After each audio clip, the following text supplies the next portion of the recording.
Hello hi friends, అందరూ ఎలా ఉన్నారు? నేనైతే చాలా బాగున్నానండి. ఈరోజైతే మా ఇంట్లో మా అమ్మమ్మ మా మమ్మీ కలిసి మాకు గాజులు వేస్తున్నారు.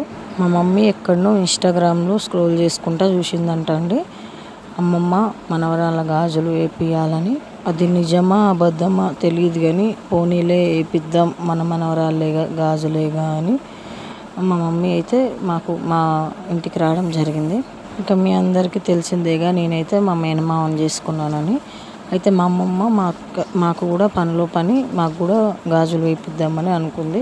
మా మమ్మీ ఒకరోజు ముందు వచ్చి అప్పటికప్పుడు వెళ్ళి గాజులు, కొన్ని రకాల స్వీట్లు, పూలు, కోను, హెయిర్ బ్యాండ్, బొట్టి పిల్లలు, కాటుక ఇవన్నీ తేయడం జరిగింది. అది నిజమా కాదా అనేది అయితే మాకు తెలియదండి. మా మమ్మీ ఒక్కటే అన్నది, పోనీలే ఒక 1000 రూపాయలలో వేపిస్తే అయిపోతుంది, అది నిజమైనా కాకపోయినా నేనైతే వేపిస్తాను అని అన్నది. ఫస్ట్ అయితే మా అమ్మమ్మ మాకు వేసిందండి. మా అమ్మమ్మ వేయకూడదని మా మమ్మీనే మాకు బ్యాంగిల్స్ వేసింది. అయితే నేను విన్నంత వరకు చాలామంది ఇవన్నీ మూఢనమ్మకాలు అని అన్నారండి. అవి మూఢనమ్మకాలైనా ఏదైనా అనుకోండి, కానీ అవి ఏంటంటే సరే మనకేగా మంచి జరిగేదని మన పెద్దోళ్ళు అయితే అనుకుంటారు. అయితే ఈ మధ్య నేను చూసినంత వాటికి వదిన మర్దళ్ళ గాజులు, అక్క చెల్లెళ్ళ గాజులు ఇట్లాంటివన్నీ వేసుకుంటున్నారు. అవి ఎవరైనా పుట్టిస్తున్నారా లేదంటే నిజమేనా అనేది అయితే మనకు తెలియదు, కానీ మనం అయితే పాటించడం మనకి ముఖ్యం. అంటే కీడు పోతుందని మనం పాటిస్తున్నాం. ఇందులో మా తమ్ముడు అయితే మిస్ అయ్యాడండి. నేను, మా 2 తమ్ముళ్ళు, మా చెల్లె కూర్చున్నాం. ఇంకొక తమ్ముడు అయితే మిస్ అయ్యాడు. మాకైతే ఫస్ట్ మా అమ్మమ్మ వేసింది. ఫస్ట్ బొట్టు పెట్టి గంధం పెట్టింది. తర్వాత మా మమ్మీ కొన్ని పూలు ఇచ్చిందండి, అవి పెట్టుకున్నాం. తర్వాతకి బ్యాంగిల్స్ వేసింది మాకు. మా మమ్మీ అయితే ఆమె కొనుక్కొచ్చింది. నాకు బయటికి వెళ్ళేంత టైం దొరకలేదు. ఆమె కొనుక్కొచ్చింది. 3 డజన్ల గాజులు కొనుక్కొచ్చి వేసింది. నాకు, మా చెల్లికి బ్యాంగిల్స్ వేసింది మా అమ్మమ్మ. ఇంకా మా 2 తమ్ముళ్ళకైతే టవల్ కప్పి వాళ్ళకైతే కండవలు కప్పిందండి మా అమ్మమ్మ.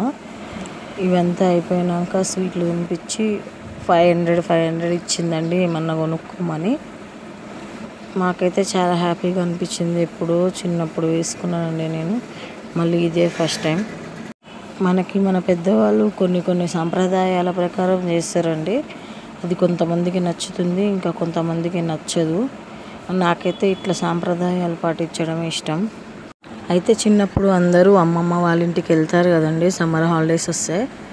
నేనైతే అట్లా 100లో 50% కూడా వెళ్ళలేదండి. ఎందుకంటే అమ్మమ్మ వాళ్ళ పరిస్థితి బాగాలేదు, మా పరిస్థితి బాగాలేదు. అప్పుడు అమ్మమ్మ వాళ్ళ పరిస్థితి అయితే అస్సలు బాగాలేదండి. ఇక మేమైతే మా మమ్మీ ఎప్పుడు పంపించలేదు. అంటే వచ్చేవాళ్ళం, అకేషనల్గా వచ్చేవాళ్ళం. బహుశా దేవుడు అనుకొని ఉంటాడు, కొన్ని సంవత్సరాలు ఎట్లాగో కొన్ని సంవత్సరాల తర్వాతకి నువ్వు అక్కడే ఉండాలి కదా, ఇప్పుడు వద్దులే అన్నట్టు అనుకుని ఉంటాడు నాకు తెలిసి. నేను చాలామందిని చూసానండి, సమ్మర్ హాలిడేస్ వస్తే అమ్మమ్మ వాళ్ళ ఇంటికి వెళ్తాం, మేము అటు వెళ్తాం ఇటు వెళ్తాం, పుణ్యక్షేత్రాలకు వెళ్తాం, అటు తిరుగుతాం అని అనేవాళ్ళు. నాకు తెలిసినంత వాటికి మేమైతే అదంతా చాలా తక్కువ. ఇప్పుడు రీసెంట్గా నా పెళ్ళై మా పిల్లలు పుట్టిన తర్వాతకి నేను, మా మమ్మీ, మా 2 పిన్నిలు, మా హస్బెండ్, మా అమ్మమ్మ, వాళ్ళ పిల్లలు అందరం కలిసి ఇప్పుడు వెళ్తున్నాం మేమందరం. నేనైతే ఈ వీడియో తీసి చాలా రోజులు అవుతుంది. నేను ఈ వీడియో తీసిన రోజుకి, నేను వాయిస్ ఇచ్చిన రోజుకి చాలా గ్యాపే ఉందండి. నాకైతే అస్సలు పని తీరదు. ఎందుకంటే మాకు షాప్ ఉంది కదండి, షాప్ చూసుకోవడం, ఇంకా పిల్లల్ని చూసుకోవడం, ఎవరైనా చుట్టాలు ఇంటికి వస్తే వాళ్ళని చూసుకోవడమే సరిపోతుంది. నాకైతే టైం ఎక్కువ కుదరదు. అయినా కూడా నేను ఖాళీ టైంలో ఇలా కొద్దిగా చిన్న వీడియోస్ చేసుకుంటున్నా. మీరందరూ నాకు చాలా బాగానే ఇస్తున్నారండి. మీరందరైతే నాకు చాలా బాగానే, మీ సపోర్ట్ వల్లనే నేను ఇలా ముందుకు వెళ్తున్నాను. అయితే ఆ రోజు మేమైతే తొందరగా ఆ పని ముగించుకున్నామండి. ముగించుకొని మేము బయటికి వెళ్ళి ఇక కొద్దిగా వీడియోస్ తీసాం. నేనైతే మా మమ్మీ వాళ్ళ ఇంటికి వెళ్ళడం చాలా తక్కువనే అండి. ఎందుకంటే మాకు షాప్ ఉంది కదా, షాప్ వదిలిపెట్టి వెళ్ళలేము. ఎందుకంటే ఇప్పుడు కిరాణా షాపులు చాలా ఇదివరకు ఎప్పుడో ఒక్కటి ఉండేవి. నాకు తెలిసినంతవరకు కిరాణా షాపులు అంటే కొంటోళ్ళే మెయింటైన్ చేసేటోళ్ళు, అంటే వాళ్ళ వాటికే ఉండేవి పరిమితం. ఇప్పుడు అలా లేదండి, ఎవరంటే వాళ్ళు చేసుకోవచ్చు, ఎవరంటే వాళ్ళు పెడుతున్నారు. మా బజార్కి అయితే 4 ఉన్నాయండి. ఆ 4గిట్లలో మాదొకటి. మేమైతే కొద్దిగా అట్లా చిన్నగా మెల్లగా గిరాకీ చేసుకుంటామండి. మనం ఇప్పుడు కస్టమర్స్ని ఏమన్నా అందాము, నేను నీకు ఖాతా పెట్టను అందామంటే మిగతా 3 కొట్లు వాళ్ళకి మంచి ఆప్షన్ ఉందండి. అలా కాకుండా వాళ్ళు డిమాండ్ చేసిన ప్రైస్కే మనం ఇవ్వాల్సి వస్తుంది కొన్ని వస్తువులు అయితే. సరే, ఇక ముచ్చట ఎందుకు కానీ మనమైతే మ్యాటర్లోకి వద్దాం. అయితే మేము సమ్మర్ హాలిడేస్కి రాకపోయేది, ఇప్పుడు రీసెంట్గా అన్నీ తిరగడం జరుగుతుంది. ఈ సమ్మర్లో కూడా మేము ప్లాన్ వేసుకున్నాం. అది సక్సెస్ అయ్యేది కాంది ముచ్చట పక్కకు పెడితే, మేమైతే అందరం వెహికల్ మాట్లాడుకొని తిరుపతి, అరుణాచలం ఇట్లా అవన్నీ తిరిగి వద్దామని మేము ప్లాన్ వేసుకున్నామండి. అయితే మేమందరం కలిసే వెళ్తాం, మా పిన్ని వాళ్ళు మేమందరం కలిసే వెళ్తాం. ఇట్లా సమ్మర్ హాలిడేస్ కనే కాదు, మా మమ్మీ ఎప్పుడైనా వచ్చిందంటే ఊరు నుంచి మాకు పండగేనండి. మేమందరం ఒక్క దగ్గరనే ఉంటాం, ఒక్క దగ్గర కూర్చుంటాం, మాట్లాడుకుంటాం. మా ఇల్లు 2 ఇల్లు అటు సైడు మా పెద్ద పిన్ని వాళ్ళ ఇల్లు, 2 ఇల్లు ఇటు సైడు మా చిన్న పిన్ని వాళ్ళ ఇల్లు అండి. ఇంకా వాళ్ళు మా మమ్మీ రాగానే మేమందరం ఒక్కడ కూర్చొని మంచిగా ఎంజాయ్ చేస్తాం. మేమైతే ఒక చిన్న డెక్కు కొనడం జరిగింది, అదే ఏమంటారు దాన్ని, బ్లూటూత్ కొనడం జరిగిందండి. అదైతే మేము బయట పెట్టుకొని బాగా ఎంజాయ్ చేస్తాం మా మమ్మీ వచ్చినప్పుడు. ఇక మా అమ్మమ్మ అయితే మాకు అందరికీ వేసేసి, గాజులు వేసేసి, టవల్ కప్పేసి మాకైతే అమౌంట్ ఇచ్చిందండి, 500.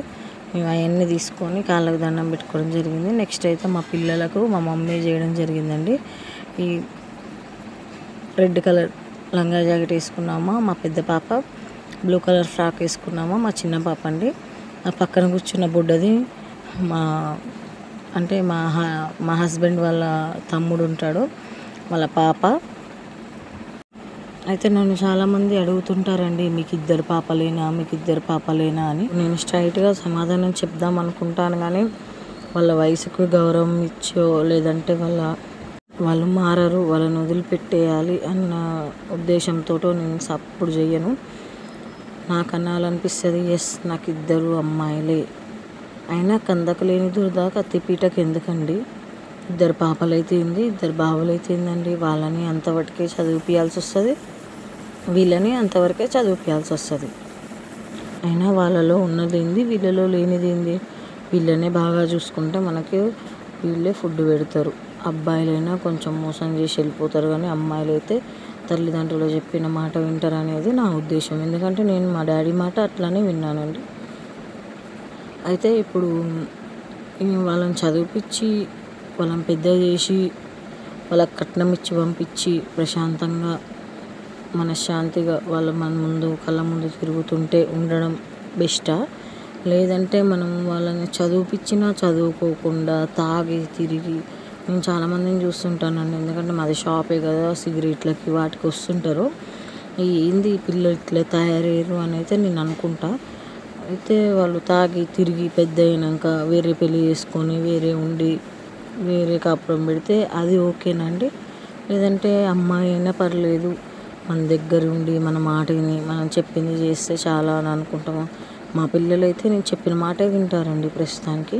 నేను ఒక్కటే అనుకుంటానండి, ఏమి లేనాక ఎగిరెగిరి పడుతుంది, అన్ని ఉన్నాకే అన్ని మనగా ఉంటుందని. మేము వాళ్ళ ముఖాన కొట్టినట్టు వాళ్ళు పెద్ద చేసి వాళ్ళని చదివిపించి వాళ్ళ ఏదో ఒక పొజిషన్లో ఉంచినాక నేను మాట్లాడతా. ఆ బుడ్డదైతే మాకు కుంకుమ పెట్టుకోను అని అంటుంది, సేమ్ అబ్బాయి చేసినట్టే చేస్తుంది. గాజులు వేసుకోదు, పువ్వు పెట్టుకోదు, బొట్టు పెట్టుకోదు. అయితే మా ఆయన వాళ్ళ అన్నదమ్ములు 5 ఉంటారండి. అంటే చిన్నమ్మ, పెద్దమ్మ పిల్లలు, బాబాయ్ పెద్దనాన్న పిల్లలు అట్లా ఉంటారు. అయితే మా 5 కూడా మాకు 2 పాపలు, వాళ్ళకి ఒక్కొక్క పాప ఉన్నదండి. అయితే అందరూ అంటుంటారు, మీకు 5 పాపలు, 5 మీ వంశం అభివృద్ధి చెందట్లేదు అని. అయితే నాకు డౌట్ అండి. అంటే అబ్బాయిలు ఒక్కళ్ళ వల్లనే వంశం అభివృద్ధి చెందదు కదండి. మనం అమ్మాయిని ఒక ఇంటికి ఇస్తే వాళ్ళ వల్ల వంశం అభివృద్ధి చెందుతుంది, కానీ అబ్బాయిలు పుడితేనే వంశం అభివృద్ధి చెందుతుంది అనేది మాత్రం చాలా తప్పు. అంటే ఈరోజు నీకు ఉన్నారు కాబట్టి నువ్వు చెప్తున్నావు అమ్మా, నీకు లేకపోతే నువ్వు కూడా సపోర్ట్ చేయకపోదు అనుకుంటారేమో. నాకు ఉన్నా లేకపోయినా నేను చెప్పేది ఒక్కటే, సరే అబ్బాయి కూడా ఉండాలి, కానీ ఆ దేవుడిచ్చిన మహాప్రసాదాన్ని మనం వద్దనుకోవద్దు. అస్సలు పిల్లలు లేక బాధపడ్డోళ్ళని నేను చాలామందిని చూస్తున్నా. దాంతో పోల్చుకుంటే మన బాధ ఒక బాధ కాదు. ఇంకోటి ఏంటంటే మా పిల్లలు మేనరికం కదండి, మాది చాలా దగ్గర మేనరికం, మా మమ్మీ వాళ్ళ సొంతం తమ్ముడే కాబట్టి నేనైతే చాలా భయపడ్డాం. మేము ఇంజక్షన్ కూడా వేయించుకున్నాం, ఏం ఇబ్బంది ఉండొద్దు అని. స్కానింగ్కి పోయినప్పుడల్లా భయపడ్డామండి, ఏమన్నా లోపం వస్తుందేమో, ఏమన్నా అవయవ లోపం వస్తుందేమో అని. కానీ మేము ఎంత భయపడ్డామో అంత ఆపోజిట్లో పుట్టారండి మా పిల్లలు. మాకే ఇప్పుడే వార్నింగ్ ఇస్తుర్రు మా పిల్లలు. నాకైతే చాలా హ్యాపీగా మేము మొత్తం ముగించుకున్నామండి. ఆ బ్యాంగిల్స్ అవన్నీ వేసేసి అందరం స్వీట్లు తినిపించుకున్నాం. మా చెల్లి మా అమ్మమ్మకి శారీ పెట్టింది, కానీ నాకు కుదరలేదు తేయడానికి. ఇక మా అమ్మమ్మ కూడా అన్నది, నాకైతే చాలా చీరలే ఉన్నాయి, నాకేం వద్దులే అంటే, సర్లే నేను 500 అయితే పెట్టానండి, ఎప్పుడైనా కొనుక్కోమని. ఇక మా పిల్లలు అయితే అవన్నీ తీసి వాడారు. దాంట్లో నెయిల్ పాలిష్ గోర్లకు పెట్టుకున్నారు, చిలకం బొట్టు పెట్టుకున్నారు, కోన్ పెట్టుకున్నారు, హెయిర్ బ్యాండ్ పెట్టుకున్నారు. దాన్ని అయితే మొత్తం వాడేశారు మా పిల్లలు. కొంచెం యాక్టివ్గానే ఉంటారండి మా పిల్లలు. మొత్తం ఆగమాగం చేసిందాక వాళ్ళకైతే పానం ధరించలేదు. ఇంకిన్ని ముచ్చట్లతో నేనైతే మీ ముందుకు వస్తాను. ఇప్పుడైతే బాయ్.